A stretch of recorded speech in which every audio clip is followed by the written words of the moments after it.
যে ইয়ে কিনলাম, গোটা ভেটকি কিনেছি। তো আজকে ভেটকি দিয়েই সারাদিনটা চলছে। ওবেলা ইয়ে করলাম, পাতুরি করেছি কয়েকটা, আর এখন হচ্ছে বাটার ফ্রাই।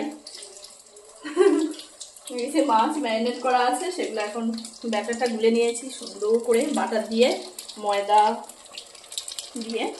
আচ্ছা, ওই গ্যাসে বসাতে হবে না, হচ্ছে এই গ্যাসটা কি আস্তে আস্তে। প্রথম ব্যাচটা যাবে আমার মেয়ের কাছে, কারণ ও অনেক ওয়েট করছে। আর একটু ম্যারিনেট করবো, ধনে পাতাটা ছিল না, আনলো তবে হলো। ধনে পাতাটা না আনলে পরে মাছ দিয়ে এইসব বানিয়ে দিলে ছেলেমেয়েরা বহু খুশি। এসব ওবেলা বাবুর মাছটা আমার কেনা আজকে সার্থক হয়েছে। ওবেলা বাবু এত পছন্দ করেছে, মা পাতুরিটা এত ভালো হয়েছে, তাই বলি বাবু আজকের আমার মাছ কেনাটা সত্যি সার্থক হলো, তুমি খেয়েছো। ওরা মাছ খেতে চায় না তো, আর পাতুরি করেছি, এত খুশি খা।